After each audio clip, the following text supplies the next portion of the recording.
সারা রাত জেগে জেগে বিবি তাহাজ্জুদের নামাজ পড়ে ডাক আল্লাহ, স্বামী যদি দুনিয়ার মধ্য থেকে বিদায় হয়ে যায় তুমি তাকে জান্নাত দিয়ে দিও, আর যদি বেঁচে থাকে আমি দুঃখিনীর বুকে ফিরাইয়া দিও।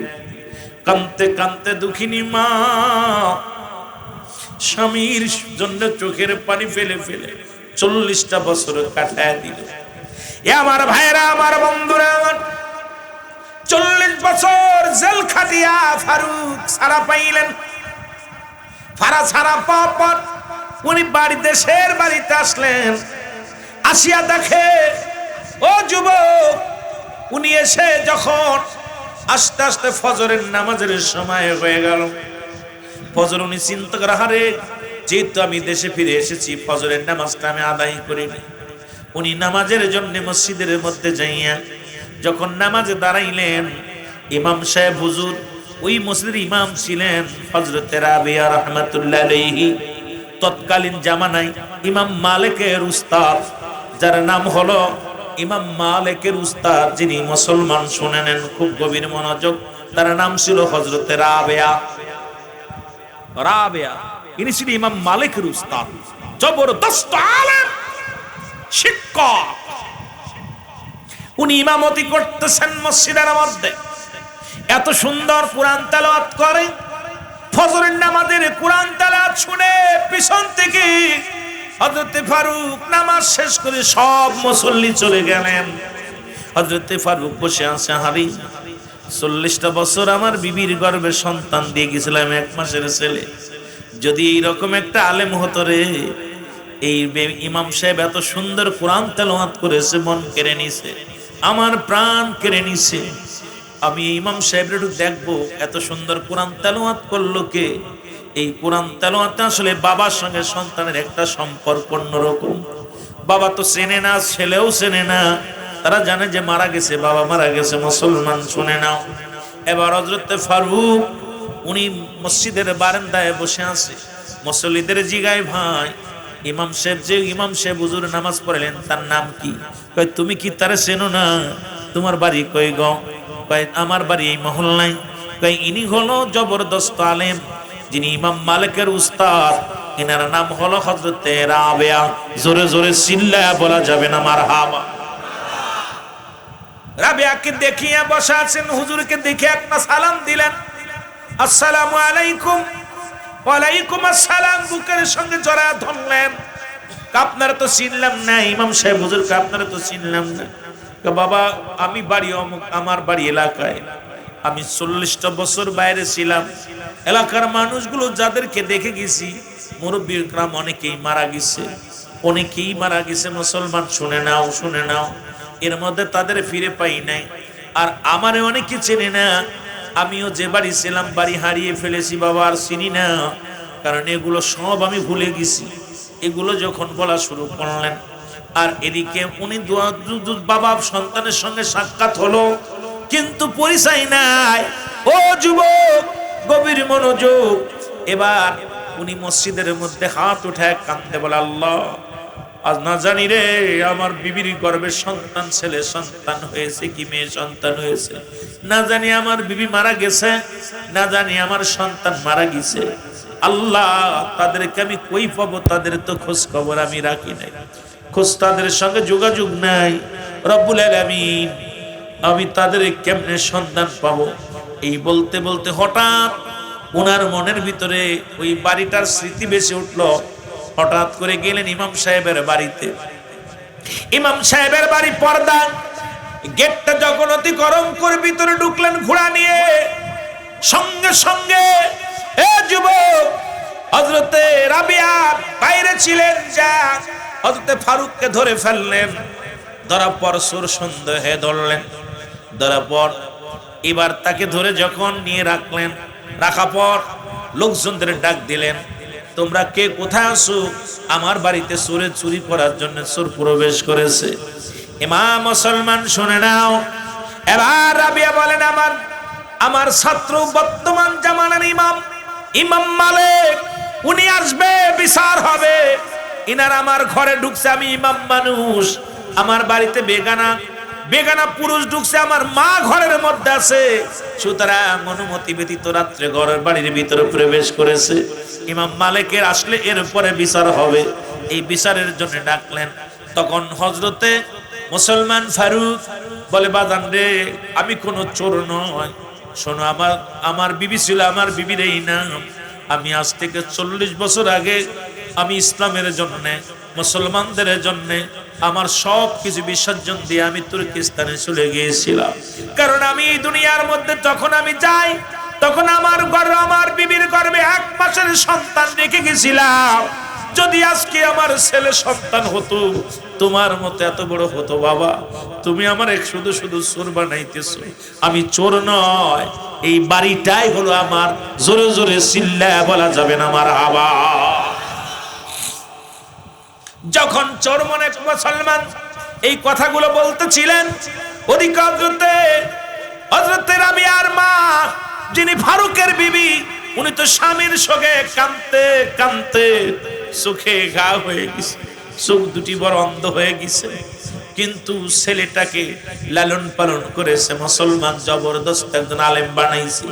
এবার স্বামীর কথা যখন কানে গেছে, বাইর হয়ে চলে আসছে, আসিয়া রাবিয়াকে ডাক দে, বলে, রাবিয়া রে, তুমি কাকে ধরছো? রাবিয়া বলে, মাগো, এই ঘরের মধ্যে বেগানা একজন পুরুষ আমার বাড়ির মধ্যে প্রবেশ করেছে, তাকে আমি পাকড়াও করেছি মা। ও মা শোনো, ইনি এখন গল্প দিতেছে, উনি নাকি 1 মাসের অন্তঃসত্ত্বা বিবি থুইয়া তুর্কিস্তানে যুদ্ধের জন্য গিয়েছিল। এখন উনি ফিরে আসছে, আমাকে ছেলে বলে বলতেছে, বাবা তুমি আমার ছেলের মতো। আর এই বাড়ি উনার বাড়ি বলে দাবি করে। সঙ্গে সঙ্গে রাবিয়া কয়, রাবিয়া বলা পর তখন রাবিয়ার মা বলে, বাজান রে, ওই লোকটার কাছে শোনো, ওনার নামটা কি? তখন নাম যখন জিজ্ঞাসা, আপনার নাম কি? বলে, আমার নাম হযরতে ফারুক। রাবিয়ার মা একটা চিৎকার মেরে বলে, বাবা ও রাবিয়া শোনো, খবরদার, তুমি যার ধরেছো ছেড়ে দাও, ছেড়ে দাও বাবা। তুমি যার কলার ধরেছো, যার হাতটা ধরেছো, উনি আর কেউ নয়, উনি এই পৃথিবীর জগৎ বিখ্যাত আলেমের বাবা, উনি হলো তোমার বাবা। জোরে জোরে চিল্লায় বলা যাবে না মারহাবা। আর একটু জোরে জোরে চিল্লায় বলেন আল্লাহু আকবার। সন্তান বলে, মা গো, তুমি কি বলতে চাও? তুমি বলছো আমার বাবা মারা গেছে, আমার বাবা দুনিয়ার মধ্যে নাই। ও মা, তুমি এখন একজন সাধারণ পাগল রে বাবা, পরিচয় করে দাও। মা এসে বলে, না রে বাবা, না, আমি যেটা বলেছি সেটাই। রাবিয়াকে যখন রাবিয়া মা যখন সামনে আসছে, হযরতে ফারুক বিবিকে দেখেই চিনে ফেলেছে। বিবিকে ডাকতে বলে, বিবি রে, তুমি কি আমার চিনছো? বিবির সঙ্গে সঙ্গে রব্বে কারিম চোখের জ্যোতি বাড়ায়া দিছে। বিবি ও স্বামীকে দেখে চিনে ফেলেছে। জোরে জোরে চিল্লায়া বলা যাবে না মারহাবা। সঙ্গে সঙ্গে বলে, স্বামী আপনি কোথায়? এতদিন পরে ফিরে আসলেন, এতদিন পরে ফিরে আসলেন। ও যুবক, গভীর মনোযোগ, আমার ভাইরা, আমার বন্ধুরা, আমার রাবিয়াকে পাইয়া অত্যন্ত খুশি হলেন। এবার ইমাম রাবিয়ার এই কতন্ত রাবিয়াকে পাইয়া স্বামী স্ত্রীকে এবং মুসল ছেলেকে পাইয়া অত্যন্ত পরিচয়ের পরে খুশি হলেন। এবার রাত কেটে গেলেন। ওদিন পরের দিন ফজরের নামাজে যাবে। হযরতে ফারুক কয়, বিবি রে, আমি জামাতে যাব, নামাজ আদায় করব। কয়, এই মসজিদের ওই মসজিদে যাব, বড় মসজিদে যাব। ওই মসজিদের ইমাম সাহেব এত সুন্দর তেলাওয়াত করেছে, যেটা আমার প্রাণ কেড়ে নিছে। কোরআন পড়া শুনে আমার প্রাণটা কেড়ে নিছে। বিবি ডাক দে, কয়, প্রাণের স্বামী, ওই বড় মসজিদের ইমাম পৃথিবীর আর কেউ নয়, তিনি আপনার কলিজার টুকরা সন্তান, ইমাম মালিকের উস্তাদ, আমার কলিজার টুকরা সন্তান, উনি হলো রাবেয়া। জোরে জোরে চিল্লায় বলেন মারহাবা। এরে মুসলমান, সঙ্গে সঙ্গে বিবি কথা শুনিয়া হযরতে ফারুক খুশি হয়ে গেলেন। ডাক দিয়ে বলে, রব্বিল আলামিন, আমি গিয়েছিলাম ইসলামের জন্য, তুমি আমার ঘরের মধ্যে আল্লাহ একটা জান্নাতি সন্তান দান করেছো। আল্লাহ, তুমি দুনিয়ার মধ্যে একটা জান্নাতি বিবি আমার দান করেছো। তোমার কাছে আর কিচ্ছু চাওয়ার নাই, এমন একজন সন্তান আল্লাহ তুমি আমার উপহার দিয়েছো। বিবি ডাক দিয়ে কয়, স্বামীরে, আপনি আমাকে 40টা দিনার দিয়েছিলেন, তার আপনি খবর খোঁজ নেন, কি খরচ করেছি শোনেন। এবার হযরত ফারুক কয় বিবি রে তোমার কাছে আমার কিচ্ছু জানার নাই শোনার নাই, তুমি আমাকে যে উপহার দিছো পৃথিবীর মধ্যে ইমাম মালিকের উস্তাদ আমার এমন একজন সন্তান দিছো যে সন্তান এই দুনিয়া থেকে আমি বিদায়ের পরে আমার কলিজার টুকরা সন্তান আমার কবরের পাশে দাঁড়ায়া আমি দুঃখিনী বাবার জন্য দোয়া করবে। আমার জীবনে আর কিচ্ছু চার নাই রে বিবি। মানুষ বাড়ির পাগল হয়, নারীর পাগল হয়, গাড়ির পাগল হয়, বিবি রে তুমি আমার এমন একটা আল্লাহওয়ালা সন্তান দিছো, আমি আমার বর্তমানে তুমি এমন একজন আল্লাহওয়ালা সন্তান, তুমি তাকে ইসলামের শিক্ষা দিছো, কোরআন শিক্ষা দিছো, হাফেজ বানাইছো, মুফতি বানাইছো। পৃথিবীর মধ্যে বিবি তোমার ঋণ শোধ হবে না, তোমার ঋণ কোনোদিন শোধ হবে না। বিবি রে আমি ধন্য, আমার জীবনটাও ধন্য, কারণ আমি ইসলামের জন্য লড়লাম আর আমার আল্লাহ আমাকে একটা সুপুত্র দান করেছে। জোরে জোরে চিল্লায় বলা যাবে না আমার হাওয়া। এই জন্য মুসলমান তিনটা জিনিস কাজে লাগবে। নাম্বার 1 হলো নেক আমল। পৃথিবীর মধ্যে আমল করতেই হবে। এখন মনে করছেন পীর সাহেবের কাছে গেছি, আমল না করলে জান্নাতে যাব, এটা ধরে আগে পিটাইতে হবে। এই সমস্ত গুমরাহি কথা যারা বলে পীরের কাছে গেলে নামাজ লাগে না, ওটারে পিটাইতে হবে ধরে। পীরের কাছে গেলে মুসলমান হজ লাগে না, ওটারে পিটাইতে হবে। কারণ ইসলামের বিধান নিয়ে, ইসলামকে নিয়ে উপহাসমূলক কথা বলা, পীরকে ছোট করা, এরকম ভণ্ডামিবাজি কথাবার্তা যারা বলে তাদের সঙ্গে আমরা চলতে চাই কি চাই না? যারা বলেন চাই কি চাই না? চাই না। সুতরাং আমি আপনাদেরকে বলে যাই বাবা, 1 নম্বরে কাজে লাগবে নেক আমল। পৃথিবীর মধ্যে নামাজ, রোজা, হজ, যাকাত, দান, সদকা এগুলো কাজে লাগবে। নাম্বার 2 হলো নেককার সন্তান। ও মুসলমান শুনে নাও, এই দুনিয়ার মধ্যে এমন সন্তান দেখে যাবেন এসপিডিসি মন্ত্রী বানায় লাভ নাই। একজন হালালখোর ইমানদার, ভ্যান চালায় খায় দুঃখ নাই, রিক্সা চালায় খায় দুঃখ নাই, দিনমজুরি পরের বাড়ি কাজ করে খায় দুঃখ নাই। ওই ছেলেটা হালালখোর বান্দা কিনা, ওই ছেলেটা 5 ওয়াক্ত সালাত আদায় করে কিনা, ওই ছেলে কোরআন বোঝে কিনা, ওই ছেলে হাদিস বোঝে কিনা, ইসলামের নিয়ম বিধান মেনে চলে কিনা, এমন সন্তান যদি তুমি রেখে যেতে পারো, কবরেও শান্তি, দুনিয়াতেও শান্তি। ছেলে এসপি বানাইছো, ঘুষখোর বানাইছো, ডিসি বানাইছো, ঘুষখোর বানাইছো, এমপি বানাইছো, ঘুষখোর বানাইছো। তুমি সন্তান বানায় গর্ব করো, আমার ছেলে এসপি, ও ঘুষ ছাড়া কাজ করে না, আমার ছেলে মন্ত্রী, ও ঘুষ ছাড়া কাজ করে না, আমার ছেলে বড় অফিসার, ও ঘুষ ছাড়া কাজ করে না। এই সন্তানের কারণেও জীবনে যত আমল করেছো সব বরবাদ হয়ে যাবে। আমার বাজারে এসপি ডিসি মন্ত্রী বানাও, দুঃখ নাই, পাশাপাশি কোরআনের জ্ঞান শিক্ষা দাও, পাশাপাশি ইসলামের বিধান শিক্ষা দাও, জীবনেও তোমার এসপিডিসি ঘুষ খাবে না, সুদ খাবে না। মুসলমান শুনে নাও, ইসলামের শিক্ষা না দেওয়ার কারণে, কোরআন হাদিস না বোঝার কারণে তোমার সন্তান হবে জালিম, তোমার সন্তান হবে সুদখোর, ঘুষখোর, মদখোর। আর তোমার ওই সন্তান মারা গেলেও তোমার কদর বুঝবে না, তোমার ভালোবাসা বুঝবে না। কিন্তু একজন ইমানদার সন্তান যদি রেখে যাও, তোমার জন্য চোখের পানি ফেলবে। এই দুনিয়ার মধ্যে চোখের পানিগুলো ফেলে, চোখের পানিগুলো ছেড়ে ছেড়ে কাঁদবে। এই জন্য আমার নবী বলেন, সাহাবীরা তোমরা কেউ কবুলাদের সব পাইতে চাও? সাহাবীরা বলে হুজুর কে বানা চায়? নবীজি বললেন, তোমাদের ঘরে তোমাদের পিতা মাতা যাদের জীবিত আছে, শোনো, শুনে নাও, শুনে নাও, তাদের মুখের দিকে তাকাইলে একটা কবুল হজের সব লেখা হয়ে যায়। তাদেরকে সালাম দিবা, আসসালামু আলাইকুম আব্বা জান, আসসালামু আলাইকুম আম্মা জান, সঙ্গে সঙ্গে তোমার আমল নামে একটা কবুল হজের সব লেখা হয়ে যাবে। রাসূল যখন সাহাবীদেরকে বললেন, সাহাবীদের মনটা মলিন, সাহাবীরা চোখের পানি ছেড়ে কাঁদে। আমার নবী বলে, তোমরা কেন কান্দো? বলো, হুজুর গো, গত 2 দিন হয়ে গেল আব্বাজান বিদায় হয়ে গেছে, 1 মাস হয়ে গেছে মা নাই, 10 দিন হয়ে গেছে বাবা নাই, বছর ঘুরে গেল আব্বা নাই। এই আমলটা যদি আরো কিছুদিন আগে জানতে পারতাম, আল্লাহর নবী গো, আমরা কত নিয়ামত হারাইলাম। আজকে আব্বাও ঘরে নাই, মাও ঘরে নাই, বড় কষ্ট পাইলাম। আমার নবী বলে, সাহাবীরা রে, তোমাদের যাদের আব্বা নাই মা নাই, শুনে নাও, তোমরা জেনে নাও, জেনে নাও, ওই আব্বা আমার কবরের পাশে দাঁড়ায়া দোয়া করো, রব্বির হামহুমা কামা,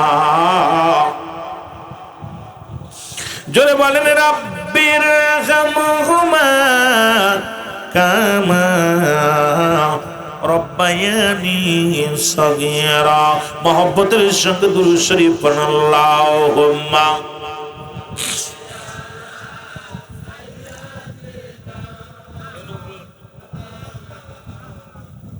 একটু মুহাব্বতে বলুন, আলা আলি।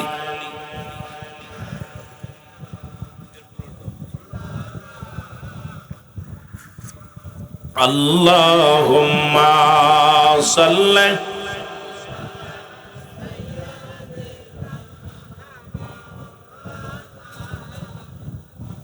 এ মুসলমানে তো আমার রসুল বলে গেছেন, যারা আট্টসের মুরিদ খুব খেয়াল। হুজুর যখন আপনি মুরিদ হতে গেছেন, কিবলা জান হুজুর বলতেন, বাবা আপনার আব্বা মা বেঁচে আছেন?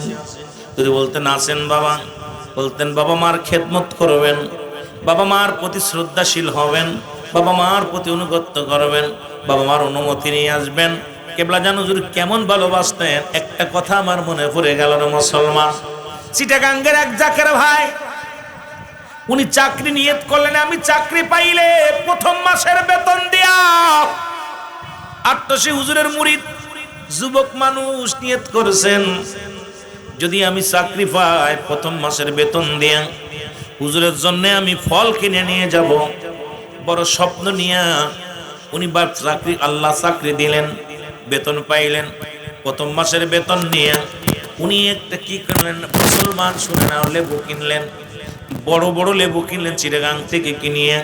একটা বড় লেবু কিনলেন, কিনে এইবার ব্যাগের মধ্যে রেখে দিলেন। বাড়ি আসলেন, বাড়ি আসিয়া মাকে ডাকতে বলে, মা মহাপবিত্র বিশ্বরোজ শরীফ শুরু হয়েছে, আট্টসি দরবারে যাব। যারা জাকের ভাইরা খুব খেয়াল করবেন, বলে আমি আট্টসি যাব। মা গো আমার কাপড়গুলো গুছায় দাও, কারণ আমি আজকে শুক্রবার, শনিবার, রবিবার, সোমবার, সোমবারে মঙ্গলবার আখেরি মোনাজাত হবে, আখেরি মোনাজাত দিয়া বাড়ি আসবো গো মা, কাপড়গুলো গোছায়া দাও। মা যখন ব্যাগটা লইয়া কাপড়গুলো ভিতরে দিতে গেছে, যায় দেখে ভিতরে বড় একটা মুসলমান লেবু, কমলা লেবু আছে। মা দেখে চিন্তা করে, হয়তো বাজান ছেলেটা আমার জন্য কিনেছে, হয়তো ভুলে গেছে, আমাকে দেওয়ার কথা হয়তো ভুলে গেছে, এই জন্য বাইর করিয়া বলে, বাজান রে, এত বড় লেবু আনছো, এত সুন্দর লেবু বাবা আনছো, তোমার বুঝি মনে নাই আমার দেওয়ার জন্য? ছেলে ডাক দেখায়, মা ওই লেবুটা তোমার জন্য না, খবরদার খবরদার লেবুটা ছিল না, কারণ ওই লেবুটা ছিল না, ওই লেবুটা আনছি আমি খাজা বাবা ফরিদপুরীর জন্য। জোরে জোরে চিল্লায় বলো মারহাবা। খাজা ফরিদপুরীর জন্য আনছি আমার ভাইরা, আমার বন্ধুরা, আমার মার মনের ভিতরে একটু কষ্ট লাগছে, আরে সন্তান লালন পালন করলাম আমি, চাকরি করলো, প্রথম মাসের বেতন দিয়া আমার জন্য না নিয়া পীরের জন্য আনছে। পরাণে চাইছে লেবুটারে বারে বারে ঘুরায় দেখের এত করে লেবু রে, প্রাণ চাইছে। আট্টসি চলে আসলেন, আসিয়া লেবুটা হুজুরের হাতের মধ্যে দিয়া বলে, হুজুর এই লন কমলা লেবু আনছি। হুজুর ওনার মুখের দিকে তাকাইলেন। আট্টসি হুজুর কেবলা, আমার পীর কেবলা যান, উনি মুখের দিকে তাকায়া বললেন, বাবা এত বড় লেবু আনছেন? হুজুর এত বড় লেবু নেই, সেই তো বড় লেবু আছে। হুজুর বললেন, বাবা এত চমৎকার, এত সুন্দর লেবু আনছেন? বলে, হুজুর আপনার জন্য আনছি, আবার আসলে আবার আনবো। হুজুর কি করলেন, এই কমলাটারে এক পাশে ছুললেন, ছুলিয়ে একটা কষ বাইরে করলেন, বাকি কষগুলো সুন্দরভাবে থুয়া হাতের মধ্যে বাবা হাতটা আগা দিলেন। বাবা গো এইটা নিয়ে সুন্দর করে আপনার মার হাতে দিবেন। জোরে জোরে চিল্লা বলা যাবে না মারহাবা। এরে মুর্শিদ নাম যার অন্তরে ভরা, তার ভরা কি যায় রে মারা। বল মুর্শিদ নাম যার অন্তরে ভরা, তার ভরা কি আমি মুর্শিদের নাম স্মরণ করি, অকুল সাগর ধরলাম পারি রে আমি মুর্শিদের নাম স্মরণ করি, অকুল সাগর ধরলাম পারি রে ওসে পার করে নাও আমার ভরা রে,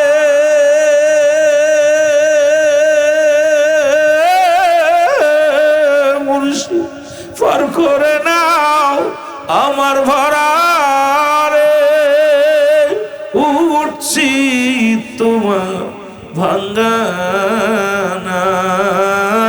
মুর্শিদ নাম যার অন্তরে ভরা, তার ভরা কি যায় রে মারা রে, বলো মুর্শিদ নাম যার অন্তরে ভরা, তার ভরা কি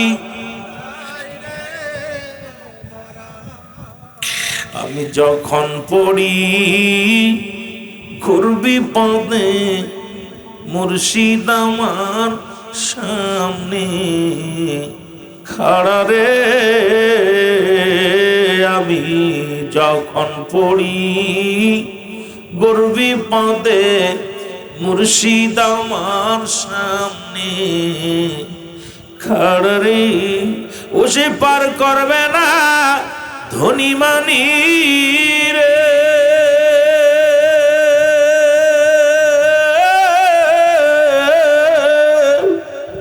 ও সে পার করবে না ধনী মানি রে, পার হবে বাবার ভক্ত যারা মুর্শিদ নাম যার অন্তরে ভরা, তার ভরা কি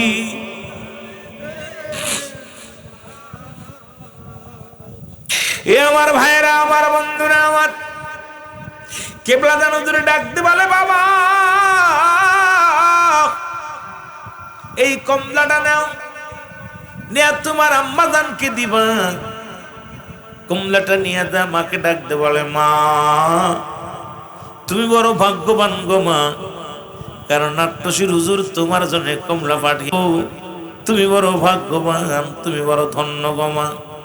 মা কমলাটা হাতের মধ্যে নিয়ে চোখের পানিগুলো দর দর করে ছেড়ে দিয়ে বলে বাবা রে তুই আমার সন্তান হইয়া বুঝতে পারিস নাই আমি দুঃখিনী মা, বুড়া মানুষ, এই কমলা আমার পরাণে চেয়েছিল। আট্টশির হুজুর এমন মহানলি রে বাবা লয়া চল আমারে কমলা দেওয়ার আগে আমারে লয়া চল আট্টশি যায় যে মুর্শিদ মায়ের পরাণে কি চায় এটাও বুঝতে পারে রে বাবা, আমি একটা মিনিটের নয় সেই দরবারে আমার লয়া যাও যে দরবারে মায়ের কষ্ট বোঝে। সুতরাং মুসলমান মাকে লয়া চলে আসলাম বিশ্ব জাকের মঞ্জিলে। ও আমার জাকের ভাইরা, সুতরাং প্রমাণ পাওয়া যায় কেবলাজান হুজুর জীবন দশায় যখন আপনি আমি বায়াত হওয়ার জন্য গেছি পিতা মাতার প্রতি কত গুরুত্ব দিয়েছেন, কত না তাদের প্রতি মহব্বত দেখাইছেন। বারবার বলতেন বাবা আপনার দ্বারা যেন আপনার মা বাবা কষ্ট না পায়, আপনার মা বাবার দ্বারা যেন মা বাবা যে হুকুম না দেয়, মুরিদ না হতে বলে বাবা হবেন না। মুরিদ হতে গেলেই বলতেন আপনার আব্বা মাকে জীবিত আছে, যদি বলতো আছে বলে বাবা বাবা মার হুকুম না নিয়ে মুরিদ করবেন না, কারণ আমার হুজুর বাবা মার হুকুম ছাড়া কোন সন্তানকেও মুসলমান মুরিদ করেন নাই। সুতরাং এমন বান্ধব পৃথিবীর মধ্যে এ বাবার সুজানগরের জাকের ভাইরা যারা ভাগ্য গুণে এমন মহান তাপস মহান ওলি আপনারা পাইলেন, আপনারা বড় ধন্য। সেই ওলির দরবারের সামনে মহাপবিত্র আশরা মুবারক, এই আশরা মুবারক 25 তারিখ উদযাপিত হবে। সবাইকে দাওয়াত দিলাম সেই একবার যে দেখে আসেন কোন দরবারে যায় যেখানে গেলে দয়াল নবীর প্রেম ভালোবাসা শিক্ষা হয়, যেখানে গেলে দয়াল নবীর ভালোবাসা অর্জন করা যায়, যেখানে গেলে দুনিয়ার জল্পনা কল্পনা ভুলে যাওয়া যায়, যে জায়গা গেলে আমার বাবারা আমার বন্ধুরা আমার, যে জায়গা গেলে মুসলমান পিতামাতার হক সঠিকভাবে বোঝা যায়, ইসলামের বিধান বোঝা যায়, কোরআন হাদিস ইজমা কিয়াস অনুযায়ী বিশ্বজাকের মঞ্জিল চলে, শরীয়তের বিধান অনুযায়ী চলে, একবার যাওয়ার জন্য অনুরোধ করলাম। জোরে জোরে চিল্লায় বলেন আল্লাহু আকবার। মুহাব্বতের সঙ্গে দুরূদ শরীফ পড়ুন আল্লাহুম্মা।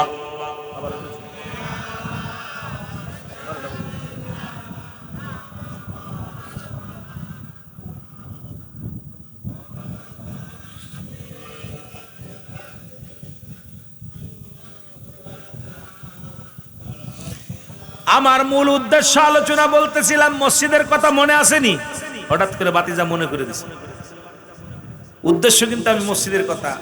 রাসূল পাক সাল্লাল্লাহু আলাইহি ওয়াসাল্লাম মক্কা থেকে যখন মদিনায় হিজরত করলেন, নবীজি বলেন আমি কি বানাবো? কথা বলেন না, কি বানাবো? এখানে আপনারা কি বানাবেন? আস্তে না জোরে কইতেন? মনে হয় আল্লাহর ভয় পান না। মসজিদ বানাইবেন। রাসূল বললেন জাগার দরকার, জাগা। নবীজি সাহাবীদেরকে ডাকতে বলেন আনসার সাহাবী যারা, আনসার শব্দের অর্থ সাহায্যকারী। রাসূল যখন মক্কা থেকে মদিনায় হিজরত করেছিলেন, যারা আমার রাসূলকে, রাসূলের সাহাবীদেরকে সাহায্য করেছিলেন, তারাই তো তৎকালীন জামানায় আনসার নামে পরিচিত। যারা মুসলমানদের সাহায্য করেছিলেন, তারাই তো আনসার নামে পরিচিত। এই আনসার যারা, এরা রাসূল বললেন আমি একটা মসজিদ বানাইব। সঙ্গে সঙ্গে রাসূলের এক সাহাবী, এ মুসলমান শুনে নাও, যিনি রাসূল যে যার বাড়িতে আশ্রয় নিয়েছেন আইয়ুব আনসারী, আল্লাহু আকবার বলে না, হযরত আইয়ুব আনসারী বলে ইয়া রাসূলুল্লাহ, ইয়া হাবিবাল্লাহ, নবী গো, আপনি মসজিদ বানাইবেন, আমি খুশি হইলাম। রাসূল গো, আপনি যদি মনে কিছু না করেন, আমি আমার বাড়িটা আল্লাহর ঘর মসজিদের জন্য দান করে দিলাম। বাড়ি যে কইন বাড়ি দান করতেছে আল্লাহরে, আস্তে কয় সুবহানাল্লাহ, বাকিগুলো চুপ করে আছে। পারবেন নি? রাসূল বলছে আমি মসজিদ বানাইবো, ওদিকে আনসারী বলার আগেই কয় হুজুর আমার বাড়িটা আমি দান করে দিলাম। নবীজি বলেন আনসারী তুমি থাকবা কোথায়?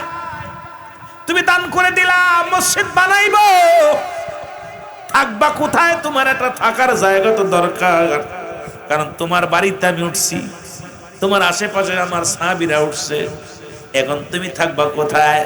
আনসারী বলে ইয়া রাসূলুল্লাহ, এই জমিনও যার, আমিও তার, আর তার ঘর উঠবে। আমি আনসারী, দুনিয়ার বাড়ি হলো আসল বাড়ি নয়, এটা আমার সানি বাড়ি, আমার আসল বাড়ি হলো কবর নামের বাড়িটা। ইয়া রাসূলুল্লাহ, আমার বাড়ি আবার কই? আমার বাড়ি হলো 3.5 হাত একটা গর্ত, আমার বাড়ি হলো ওই কবর।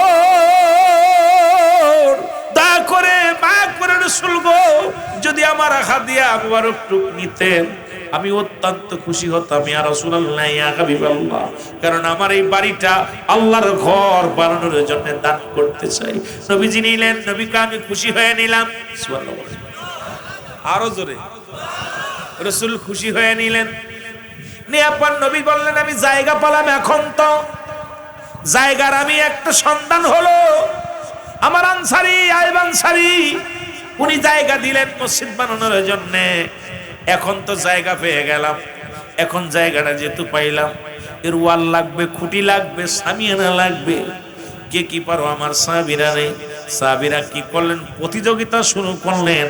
যার 2টি খাজুর গাছ ছিল সে একটা কেটে নিয়ে আসলো, যার খাজুরের ডাগা ছিল সেগুলো নিয়ে আসলেন, এইগুলো পাথরগুলো আনলেন, রাসূলকে সহযোগিতা করলেন, এনে দিয়া সাহাবীদের প্রতিযোগিতামূলক সবাই 10 লাঠি একের বোঝা, যার যা এরকম সাধ্য ছিল, আনিয়া সুন্দর একটা মসজিদ বানাইলেন, যেটা হলো আমার নবীর মসজিদ। মসজিদ নবী, জোরে জোরে চিল্লায় বলা যাবে না মারহাবা। রাসূল শুধু সাহাবী একজনে দেন নাই, এই জায়গাটা হয়তো একজন দিছেন। এই উঠাউঠি করো কেন? ওয়াজ করতাম কি, যুবকদের ওয়াজ করতাম, মন চাই ওয়াজ করতে, কিন্তু উঠাউঠি দেখা আরে এমন ঘুমাইবি কবরে, সেদিন উঠবি না একবারও, কেউ ডাকলো। বাড়ির পাশে কত মানুষ কানের করতে হাইটে যাবে, ভাই কত হাইটে আসবে না, আর কেউ ডাক দেবে না, এ ভাই দাঁড়া, কেউ দাঁড়াবো না, সব সব ডাক দিব। কি বলেন? একটা সেকেন্ড আপনার ডেকে কেউ ডিস্টার্ব করবে না, যেটা বলেন ঠিক কি? মরণ হবে রাত্রে, জানাজা হবে কখন? সকালে। এমন তো হতে পারে জোহরে জানাজা, ঠিক কিনা? আহা, কেমন করে ঘুমাও মানুষ তুমি, কেমন করে ঘুমাও মানুষ, ফজর করে কাজা, এমন তো হতে পারে জোহরে জানাজা। মসজিদ কার ঘর? আরো জোরে বলেন কার? আমরা কার? এই জমিন কার? আওয়াজ জোর হচ্ছে না। কার? না কোনো বান্দার? এই জমিনের হায়াত মৌতের মালিক কে? সব কিছুর মালিক কে? রাসূল পাক সাল্লাল্লাহু আলাইহি সাল্লাম ডাক দিয়ে বলেন, আমি একটা মসজিদ বানাইব। রাসূলের এক সাহাবী এসে বলে, ইয়া রাসূলুল্লাহ, ইয়া হাবিবাল্লাহ, আপনি জায়গা খুঁজতেছেন? নবীজি বললেন, জি, জায়গা খুঁজতেছি। আমি আল্লাহর একটা ইবাদতের ঘর, বান্দার ইবাদতের আল্লাহর ঘর বানাবো। সবচেয়ে মুসলমানদের নিরাপদ স্থানের জায়গার নাম হলো আল্লাহর ঘর মসজিদ। যারা বলেন মারহাবা। নামটা কি? সেই মসজিদে যে অবস্থা চলতেছে, ভারতে অসংখ্য মুসলমানদের মসজিদগুলো গুড়িয়ে দিতেছে অমুসলিমেরা। অন্য অন্য রাষ্ট্রে ইসরায়েলের জানোয়ারগুলো মুসলমানদেরকে কতল করতেছে, ভারতের জানোয়ারগুলো মুসলমানদেরকে হত্যা করতেছে, বহির্বিশ্বে মুসলমানদের উপর রুলার চলতেছে। জোরে বলেন ঠিক কিনা? কখনো অমুসলিম কারোর বন্ধু হতে পারে না। যদি কেউ থাকেন, কষ্ট পাবেন না। যেহেতু আমার কষ্ট হলো একটাই, যে আজকে মুসলমান যারা আল্লাহর ইবাদত বন্দেগী করবে, সেটার উপরে আঘাত। আল্লাহর ঘর যারা ভাঙতে না পারে, ভাঙার জন্য যারা প্রস্তুতি, আপনারা শুনলে হয়তো বুঝতে পারবেন। কাবা শরীফ যখন ভাঙার জন্য আব্রাহা বাদশাহ সৈন্য সমর্থন নিয়ে, হাতি নিয়ে রওনা হলো, তখন তাদের আগে মনে ভয় ছিল যে কাবা ঘরের আল্লাহর ঘর, এটা ভাঙলে আমাদের উপরে বিশাল গজব নেমে আসবে, কাবা ঘরে আঘাত করলে আমাদের উপরে আঘাত আসবে। এই ভয়ে তারা থরথর করে কাঁপত। সর্বপ্রথম তারা কি করলো? গরু বাঁধলো, উট বা বকরি বাঁধলো, যদি এরা মরে নাকি দেখি। দেখলো মরে নাই। এরপরে গাদা বাঁধলো, দেখে এটাও মরে নাই। এরপরে ঘোড়া বাঁধলো মসজিদের ভিতরে কাবার মধ্যে, দেখি দিই এটা মরে নাকি। তো দেখলো মরে নাই। তোরা চিন্তা করলো যে কাবার মধ্যে যেহেতু গাদা ঘোড়া পায়খানা করলো, প্রস্রাব করলো, এই যেহেতু মরে নাই, তাহলে কাবা ভাঙলে আমরাও মরবো না। নাউজুবিল্লাহ বলেন না? চিন্তা করছেন? আজকে আমার কথাগুলো আমি আস্তে আস্তে আলোচনায় যাই।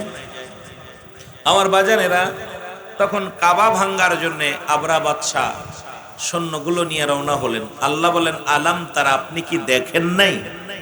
সূরা ফিল পড়ছেন আপনারা? কথা বলেন, পড়ছেন? আল্লাহ বলে আপনি দেখেন নাই। নবীরে বলতেছে, কারে বলে?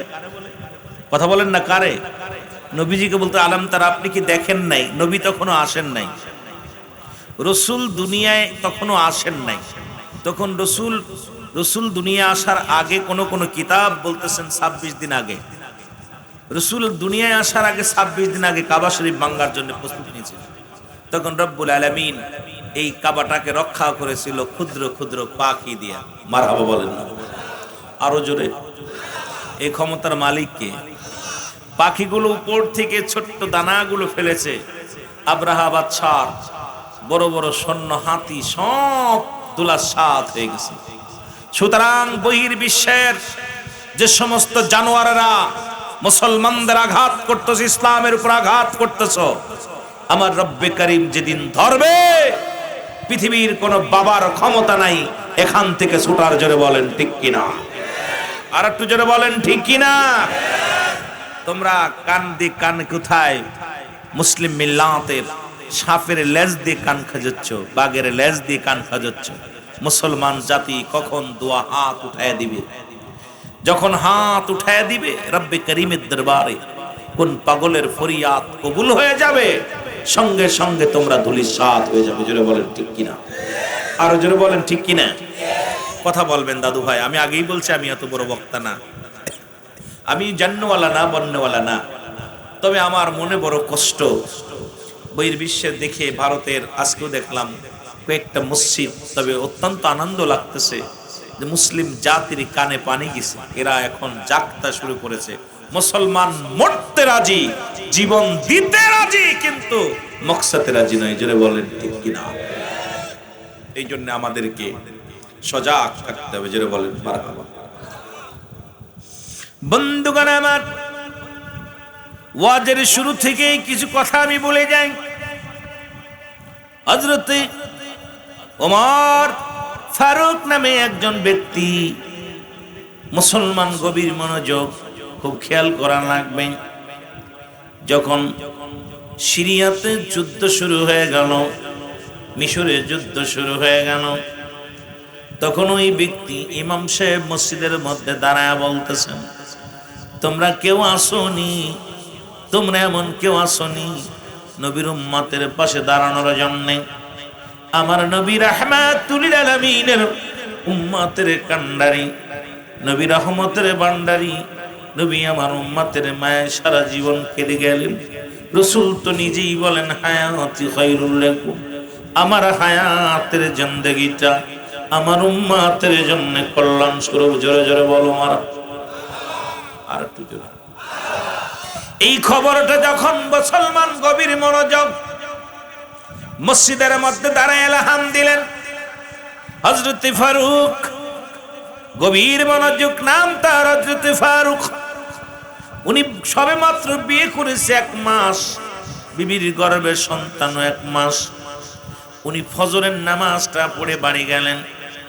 বাড়ি যাইয়া এমনও তো হতে পারে বাংলাদেশ থেকে ভারতে রওনা হতে পারে। মুসলমান বিশ্বের যে কোনো প্রান্তে যখন ডাক আসতে পারে, জিহাদের ডাক, মুসলিম মিল্লাতের জীবন দেওয়ার জন্য, এই জীবন দিতে রাজি আছেন কে কে? একটু হাত তুলে দেখা।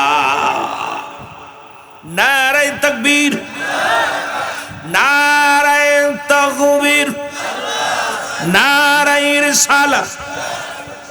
আপনি জীবন দিবেন না, গাড়ির তলে মরবেন। কথা বুঝেন? আরে মরতেই হবে, এমন মরণ হোক ইসলামের জন্য, কোরআনের জন্য, হাদিসের জন্য জীবনটা দিতে আমরা রাজি আছি তো? আরো জোরে বলেন। মরণ নাই কার কার? একটু হাত তোলেন দেখি। আছে? মারহাবা। যে বুঝতে পারছি পাবনার মানুষগুলো চালাক আছে, সুজানগরের মানুষ, সুজা মানুষ, কি তখন বেকাবুক না। মরণ সবার আছে, কি কন? কষ্ট পাচ্ছেন নি? হ্যাঁ, উনি বললেন যেতে হবে তুরস্কের যুদ্ধের ময়দানে যেতে হবে। মুসলমান কাফেরদের মধ্যে যুদ্ধ শুরু হয়ে গেছে। হযরত ফারুক বাড়ি আসলেন। বাড়ি এসে ডাকতে বলে, বিবি তোমার কাছে একটা কথা বলবো। বিবি বলে, স্বামী রে কি কথা? কই, বিবি রে তোমার গর্ভে আমার সন্তান, সবে মাত্র 1 মাস বিয়ে করেছি। তুমি এই মহল্লার মধ্যে সুন্দরী নারী, তোমাকে দেখে আমি পাগল হয়ে গেছিলাম। তোমার যেমন চেহারা তেমন তোমার গুণ, তেমন তোমার রূপ। তুমি আমার রব্বে করিমের ভয় তোমার অন্তরের মধ্যে। তুমি আমার খোদার গোলামি করো। জীবনে আমার মরতে হবে, তোমারও মরতে হবে। ও বিবি, তোমার কাছে ছোট্ট একটা দাবি করব। সেই দাবিটা হলো, তুরস্কে যুদ্ধ শুরু হয়ে গেছে, আমি যাব রে, মুসলমানদের পক্ষে লড়ার জন্য যাব। কারণ আমি লড়তে লড়তে যেন শাহাদতের পেয়ালা পান করতে পারি। তুমি আমার বিদায় দাও। আর এই যে আমার জমি জমা যা ছিল আমি বিক্রি করলাম, করে যে হাদিয়াগুলো আছে, এই 4000 দিনার বা 40টা দিনার আমি তোমার হাতে দিয়ে গেলাম। 2টা কথা বলি। একটা কথা হলো, যদি আমার মেয়ে সন্তান হয় তাকে তুমি পর্দায় রাখবা, কোনোদিন যেন কোনো বেগানা পুরুষ না দেখে। পৃথিবীর মধ্যে আমার কন্যাকে তুমি পর্দার বিধান মেনে তার জীবন যাপন করাইবা।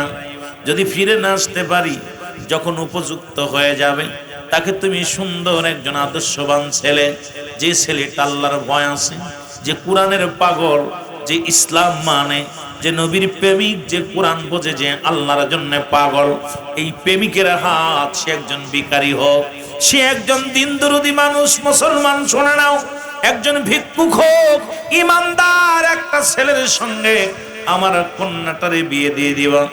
আর যদি আমার মেয়ে ছেলে হয়, একটা মাত্র দাবি, কোন স্কুল নয়, কলেজে নয়, তাকে কোরআন শিক্ষা দিবা।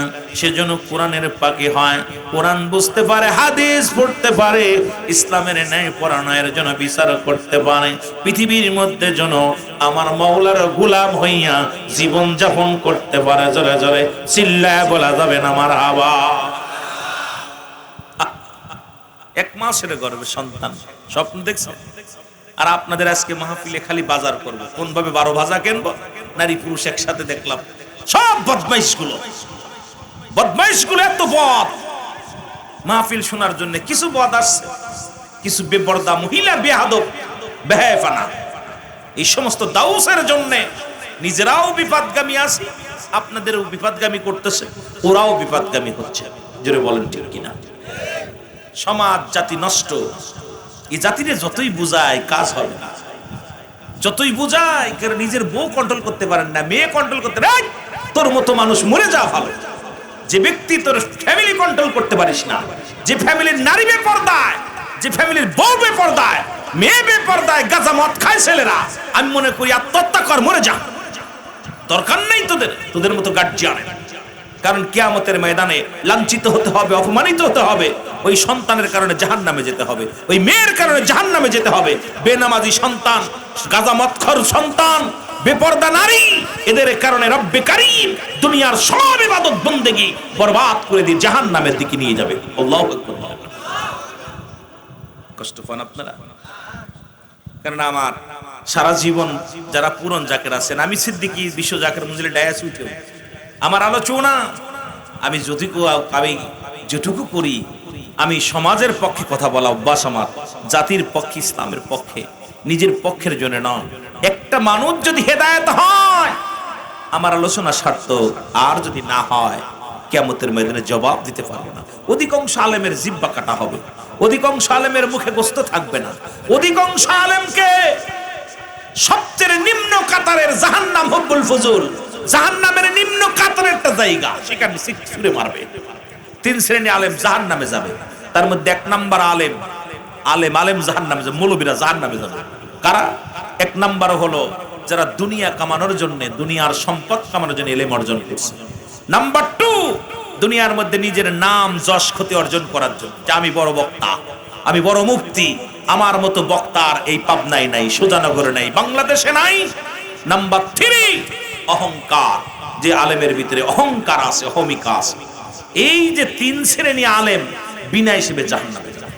তা আমাদের দেশে এখন অধিকাংশ আলেমের 3টা গুণ আছে। 1 নাম্বার গুণ তো আছে, যে আমার মতো বক্তা আর বাংলাদেশে নাই, আমি সিদ্দিকীর মতো এত বড় সুরওয়ালা, বর্ণওয়ালা, কিতাবাদি আলেম, এত বড় আলেম আর কেউ নেই। এই যে ভিতরে বিশাল অহংকার ঢুকছে। 2 নাম্বার, মাহফিল যখনই নি দাওয়াত, আমরা অর্থের কাছে বিক্রি হয়ে গেছি, অর্থ ছাড়া, অর্থের কানা হয়ে গেছি, টাকা ছাড়া, সম্পদ ছাড়া একটা পাও নড়ি না, গাড়ির চাকা নড়ে না। জোরে বলেন ঠিক কিনা? গাড়ির চাকা ঘোরে না, টাকা দাও গাড়ির চাকা ঘুরবে, না হলে ব্যাগ। কথা বলেন ঠিক কিনা? জোরে বলেন ঠিক কিনা? আর ওই যে বললাম, আর একটা সম্পদ তো আসে, আর একটা অহংকার, আর তোদের পাপ এই দুনিয়ার মধ্যে রেওয়া। এই যে আমি এখন বর্তমান হিসাব করে মিলাইলাম, দল বাংলাদেশে সাধারণ পাবলিক হয়তো অনেক আলেমরা আমার ওয়াজ শুনে কষ্ট পাবে, অনেক আলেমরা আমার বিরোধিতা করবে। আমি আলেমদের চাইতে সাধারণ পাবলিক বেশি আল্লাহর ভয় পায়, আমার মন বলে, আমার বিবেক বলতেছে।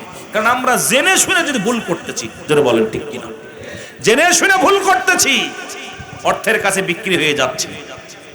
নাম মানুষকে দোহাই দিয়ে ইসলামী ব্যাংক, ইসলামী অমুক, ইসলামী তমুক, এইগুলো দোহাই দিয়ে দান্দা দিয়ে মানুষকে দাড়ি টুপি জুব্বা লাগাইয়া এমন অ্যাড দিয়ে মানুষকে বিভ্রান্তি করে যে ভুল পথে পরিচালনা করতেছি, রব্বে কারীমের দরবারে কি জবাব দিব? জোরে বলেন ঠিক কিনা?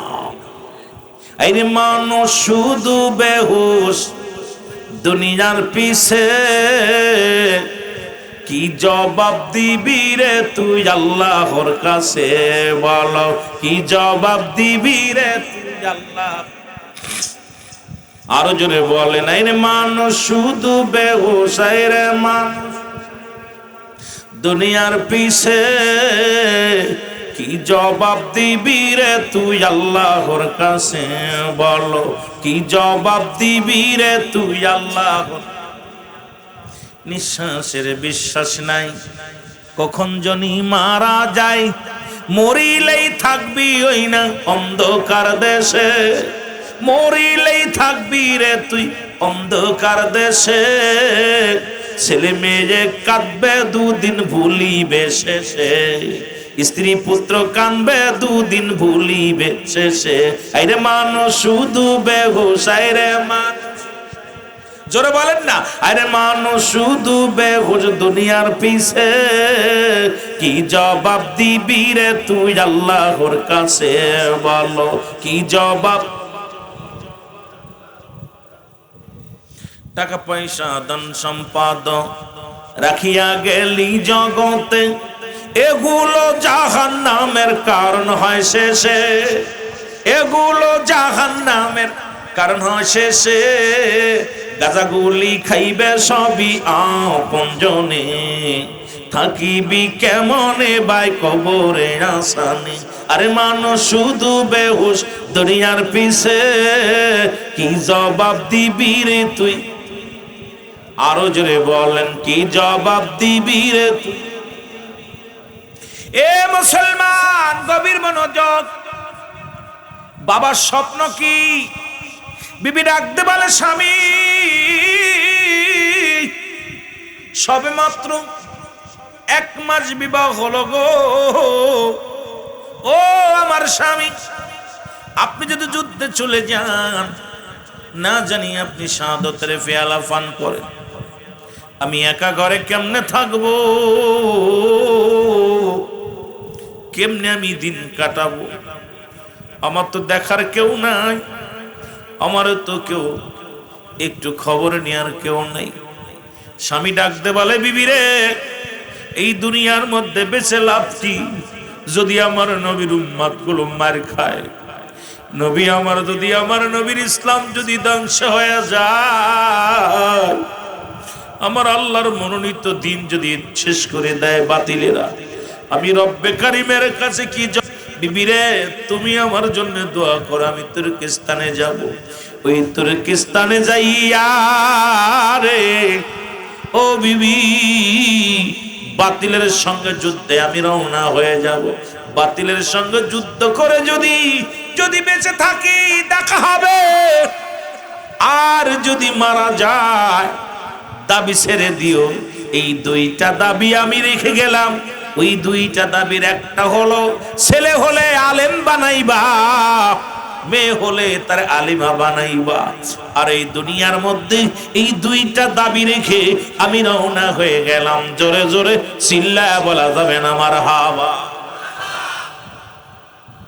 2টা দাবি, ছেলে কাঁদবে কবরের পাশে যায়, রব্বির হামহুমা কামা রব্বায়ানি সগীরা। 14টা হক, 14টা হক আছে বাবা মার প্রতি। 7টা হলো ইন্তেকালের পরে, 7টা হলো ইন্তেকালের আগে। এখন আপনি কি বুকে হাত দিয়ে বলতে পারেন যে আপনি আপনার বাবা মার 14টা হক আদায় করতে পারছেন? যারা মারা গেছে বা বেঁচে আছে, আমার মন বলে 14টা হকের অধিকাংশ হক আদায় করতে পারেন। আপনি বাবা মার হক আদায় করতে পারেন নাই। আপনাকে জন্ম দিল, বাবা মার ঋণ শোধ করবেন কেমনে করে? বাবা মার কৃতজ্ঞতা স্বীকার করতে পারলেন না। এখন কৃতজ্ঞতা তো দূরের কথা, বাবার হাত মা বাবা সন্তানরাতে মায়ের খেয়ে ঘর থেকে বাইর হচ্ছে, মাকে হত্যা করতেছে, বাবাকে পিটায় ঘর থেকে বাইর করতেছে, মা মইরা লাশ হয়ে আছে, 7 দিন পচে গেছে ঘরের মধ্যে, সন্তান বড় অফিসার, মার খবর নেওয়ার সুযোগ হয় নাই। তুই মসজিদের বাইতুল মাকারামের খতিব, আল্লামা ইমাম যত বড় পণ্ডিত হোস না কেন, বাবা মার মনে কষ্ট দিয়ে জান্নাতে যাবি এই আশা কখনো করা সম্ভব না। বড় কষ্ট ভাই আমার, ভাইরা আমার, বন্ধুরা আমার। হযরত ফারুক বিবির কাছে অনেক করুণা বিনয় করলেন, বিবি ছুটি দেয় না। বিবি কয়, স্বামী রে আমি চলে যাব, আপনি যাবেন, আমার জন্য আমি ভাবি না, তবে আমার গর্ভের সন্তান, 1 মাসের সন্তান আমার গর্ভে, এই সন্তানগত সন্তানের কি হবে? ও আমার স্বামী, আপনি চলে যাচ্ছেন, আপনাকে আমি কেমনে বিদায় দিই? একা করে কেমনে থাকবো, একা করে কেমনে জীবন যাপন করবো? ফারুক বলে, বিবি রে এই নাও 40টা দিনের, এটা রেখে দাও। এই বলিয়া ঘোড়ার উপরে উঠলেন, ঘোড়ার উপরে চাবুক চালায়া তুর্কিস্তানে চলে গেলেন। যুদ্ধ শুরু হয়ে গেল, তুমুল আকারে যুদ্ধ শুরু হয়ে গেল। হযরতে ফারুক ইসলামের পক্ষে যুদ্ধে যোগদান করলেন। এবার মুসলমান শুনে নাও, অনেকগুলো শহীদ করলেন, নিজে বন্দী হয়ে গেলেন তুর্কিস্তানে কাফেরদের কাছে। যখন বন্দী হয়ে গেলেন, সব তার সাথে যারা গিয়েছিলেন সবাই বাড়ি ফিরে আসলেন।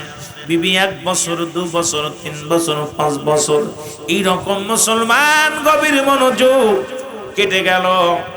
এইটা কাটতে কাটতে 40টা বছর পার হয়ে গেল। বিবি চিন্তা করে, আল্লাহ, স্বামী ঘরে ফিরল না, কিন্তু 40টা বছরের মধ্যে আর কোনো অন্য পুরুষের কাছে যান নাই, অন্য কোনো পুরুষের সঙ্গে বিবাহ পোষণ নাই। আর আমার দেশের মা বোনেরা স্বামী মরার পরের দিনই স্বামী পাইলে বেশি খুশি হয়, স্বামী থাকতে অন্য স্বামীর প্রয়োজন হয়। আজকে দুনিয়ার মধ্যে সারা বাংলাদেশে পরকে ভরে গেছে, এর একটাই কারণ হলো বেপরদা। নামাজ যেমন ফরজ, পর্দাও তেমনি ফরজ। ভাইরা আমার, বন্ধুরা আমার, ইসলামের বিধান মানবেন না, আপনি কিসের মুসলমান? শরিয়াত ছেড়ে দিলেন, কাফের, কাফের। শরিয়াত ছেড়ে দিয়ে আপনি কিসের বুজুর্গপনা করবেন? কোনো লাভ নাই, কোনো লাভ নাই। শরিয়াতের বিধান মানবেন না, আপনি অন্য ধর্মে চলে যান, ইসলাম ধর্মের মধ্যে থেকে লাভ নাই। কারণ ইসলামের মধ্যে থাকতে লাগলে পর্দার বিধান মানতেই হবে। ইসলামের বিধান মানতে হলে, ইসলামের যদি বিরুদ্ধে থাকতে হয়, নামাজ আপনাকে আদায় করতেই হবে। ইসলামের মধ্যে যদি থাকতে হয়, যাকাত আপনাকে দিতেই হবে। ইসলামের মধ্যে যদি থাকতে হয়, কুরবানি আপনাকে করতেই হবে। ইসলামের মধ্যে যদি থাকতে হয়, নামাজ আপনাকে অবশ্যই আদায় করতে হবে, যাকাত দিতে হবে, কুরবানি করতে হবে, দান সদকা করতে হবে। ইসলামের বিধান মেনে চলা লাগবে। জোরে জোরে চিল্লায় বলেন ঠিক কিনা? যেমন অন্য ভাইয়েরা অনেক আজকে দেখলাম খ্রিস্টান থেকে মুসলমান হলো, ইহুদি থেকে মুসলমান হলো, হিন্দু থেকে মুসলমান হলো। এই গুনাহগার প্রায় অনেকগুলো, বলা যাবে না, অনেক আল্লাহ হাত দিয়া অমুসলিমকে আল্লাহ মুসলমান বানানোর সুযোগ আল্লাহ দান করেছে। রব্বে কারীম অসংখ্য অমুসলিমকে এই বয়সের মধ্যে গুনাহগাররে দিয়া অসংখ্য মুসলমান তাদের বানিয়েছি। আল্লাহ রাব্বুল আলামিন তাদের কবুল করেছে।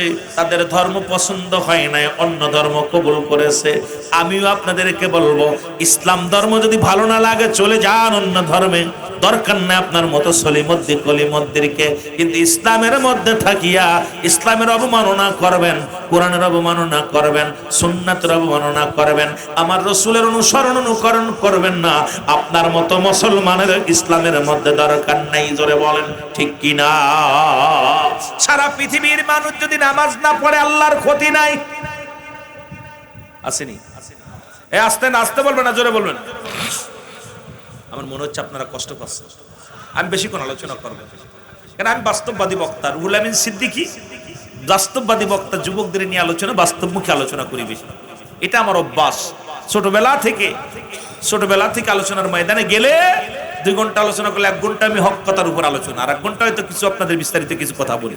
কারণ আপনি ভালো লাগলে দাওয়াত দিবেন, না লাগলে না দিবেন। কারণ আল্লাহ আমার দুনিয়ায় পাঠাইছে, রিজিকের ফয়সালা আল্লাহ করে রাখছে। কোথায় খাবো, কোথায় যাব, কোন হালাতে আইবো, এইটা সব সমাধান কে দিছে? আরো জোরে বলেন। সারা পৃথিবীর মানুষ যদি হজ না করেন, যাকাত না দেন, আল্লাহরে না ডাকেন, আল্লাহর মনে মেলা লস হইব। কথা বলেন। সারা পৃথিবীর মানুষ যদি জাহান্নামে যায়, আল্লাহর কোনো লস আছে? জান্নাতে গেলে লাভ আছে? তা আপনার লাভের জন্য আল্লাহ সবকিছু দিছে, আপনার লাভটা আপনি বোঝেন না।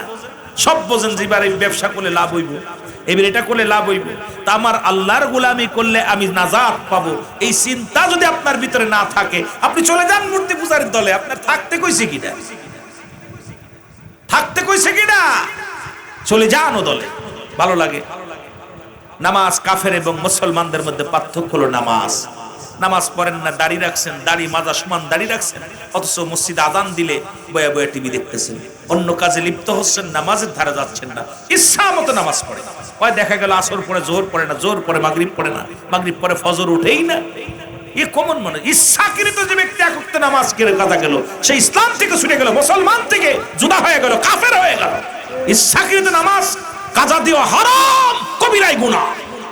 ইচ্ছাকৃত নামাজ। এখন আপনার জীবনে ইচ্ছা মতো পড়তেছেন, ইচ্ছা মতো যাচ্ছেন। ওই কোনো এর মধ্যে আছে, অনেকে আছেন খালি জুম্মার মুসল্লি, অনেকে আছেন 2 ঈদের মুসল্লি, অনেকে আছেন মা হয়তো দিনে 2 ওয়াক্ত 3 ওয়াক্ত পড়েন। রাগ করতেছেন না ভাই? আছেন না এরকম? আবার অনেকে আছে 5 ওয়াক্ত পাঞ্জেগানে নামাজ আছেন না। ও তো ওরে বাবারে বাবা, এডারে কইলে তো আরো বিপদ। কয় আমি একজন কয়, এই মডেল সাহেব তোমার গরু গিছে। গরু গিছে মসজিদে, আমারে কি জীবনে দেখছো? আমি তো বুঝি বিলে মসজিদে যাইনি, গরু বুঝে নাই বিলে গরু উঠছে। কত বুঝে? আমাদের অবস্থা নামাজ। আমি আটশির হুজুরের মুরিদকে দেখেন, আটশি হুজুরের মুরিদ কয়জন? আটশি হুজুর আমাদের সভাপতি সাহেব আছেন, মুরব্বী আমার আছেন। আমার হুজুর বলছে, বাবা যারা বেনামাজি তারা আমার মুরিদ। এটা আমার কথা না, হুজুর নিজে বলতেন। আটশি জালাত যদি আপনি নামাজ না পড়েন, হুজুর নিজে বলছে, বাবা যারা বেনামাজি তারা আমার মুরিদ না। সুতরাং আটশির হুজুর বলছে, বাবা যারা বেনামাজি কিয়ামতের ময়দানে পর্দা পড়ে যাবে, মুরিদ এবং পীরের মধ্যে পর্দা পড়ে যাবে, দেখা হবে। তাহলে আপনি এত কষ্ট করে যাচ্ছেন, নামাজটা আল্লাহর হুকুম, আল্লাহর হুকুম তালিম করতেছেন না। আমার রাসূলের কাছে 1 নাম্বার প্রিয় ছিল নামাজ, আটশি হুজুরের কাছে 1 নাম্বার প্রিয় ছিল নামাজ। আমার দয়াল নবীর কাছে 1 নাম্বার 2 নাম্বার প্রিয় ছিল তার বিবিগণ, বিবি আপনার 2 নাম্বার প্রিয় ছিল তার উম্মতগণ। খাজা বাবা ফরিদপুরের কাছে 2 নাম্বার প্রিয় ছিল তার মুরিদান। 2-3 নাম্বার প্রিয় ছিল রাসূলের কাছে তার বিবিগণ, খাজা বাবার কাছে তার বিবিগণ। 4 নাম্বার রাসূলের কাছে প্রিয় ছিল সুগন্ধি জিনিস। আমার কিবলাজান হুজুরের জীবন দশায় হুজুরের কাছে 4 নাম্বার প্রিয় ছিল সুগন্ধি জিনিস। আমার বাবারা, সুতরাং আর আমাদের কাছে এখন খালি বিড়ি আর সিগারেট। জোরে কোন ঠিক? রাসূলের উম্মত বলে দাবি করতে লাগলে 1 নাম্বার প্রিয় হওয়া লাগবে নামাজ, ঠিক কি না? এই জোরে বলেন, ঠিক কি না? 1 নাম্বার প্রিয় হওয়া লাগবে কি? নামাজ। এটা কার প্রিয় ছিল? রাসূলের। এইটা আটশির মুরিদ যারা, আমার খাজা ফরিদপুরের মুরিদ ছিলেন। আমার বাবা জান, আমাদের সভাপতি সাহেব পুরন মানুষ, আমার বাজান পুরন মানুষ, সব পুরন মানুষ, এগুলো সব পুরন মানুষগুলো। হুজুর পাক, আমি নিজে বিশ্ব জাকির মঞ্জিলি ক্লাস 1 থেকে পড়ালেখা ছাত্র। এই দরবারে আল্লাহ আমাকে অনেক দরবারে নিয়েছেন। আমি সেই সিদ্দিকি আটশি দরবারের ডায়াসে দাঁড়ায় দাঁড়ায় ছোট মানুষ গজল গাইছি। আমার চাচা আবুল হাশেম যশোরী আমার কোলে করে ধরছে, আমি গজল গাইছি। সেই সিদ্দিকি আমি, যারা পুরন তারা চেনেন আমারে। আমি সেই সিদ্দিকি যে সিদ্দিকি হুজুরের কোলে চড়ছি, সুযোগ হয়েছে। আমার হুজুর যখন আজান দিত, হু হু করে কাঁদতেন। হুজুর নামাজের জন্য নামাজ তরফ করেন। এই অবস্থায় যখনই আজান পড়ে যেত, ডাকদাস মির আমাকে আগে মসজিদে নিয়ে যাও, জামাত তরফ করেন নাই, কেবল জান হুজুর জামাতে ছুটে গেছে এবং সব কর্মকাণ্ড বন্ধ। আমার অনেক জাকের বেড়া নামাজ পড়েন, এটা খুবই দুঃখজনক ব্যাপার। এই জন্য অনুরোধ করবো, আপনি কিসের আটশি আর কিসের সরমুনা, কিসের সারসিনা, কিসের ফুরফুরা শরীফ, যার ভিতরে নামাজ নাই সে মুসলমানই নাই। জোরে বলেন ঠিক কিনা? কাফের এবং মুসলমানদের মধ্যে পার্থক্য হলো নামাজ। কাফের নামাজ ছাড়ে, মুসলমান নামাজ ধরে। কথা ক্লিয়ার? কথা বুঝে নেই? ক্লিয়ার? আমার বন্ধুগণ, আমার আলোচনা যেদিকে যায় সেদিকে একটু খেয়াল করেন। বিবি কেমন অপেক্ষা আছে, আর আমাদের বিবিগুলো যে কথা বলতে যা লম্বা আলোচনা হয়ে গেল। স্বামী বিদেশে এসে দেখে বিবি অন্য পুরুষের সঙ্গে। আজকে আমার দেশের মধ্যে অসংখ্য নারীরা স্বামী বিদেশে থাকার কারণে স্ত্রী পরকীয়ায় লিপ্ত হয়ে গেছেন, অন্য পুরুষ আসক্ত হয়ে গেছে। এর একটাই কারণ পর্দা, মোবাইল। অনেকগুলো ভুলের ডিসিশনের কারণে আজকে সমাজ জাতি নষ্ট হয়ে যায়। কিন্তু নবীর সাহাবীগণ, নবীর সাহাবীরা, নবীর সাহাবীদের বিবিগণ, তাদের আদর্শের কথা যদি ওয়াজ শুনি, আমার মন বলে আমরা তাদের মধ্যে কোনো একটার মধ্যে আমরা যেতে পারি নাই। অপেক্ষা করতে করতে, কানতে কানতে সারা রাত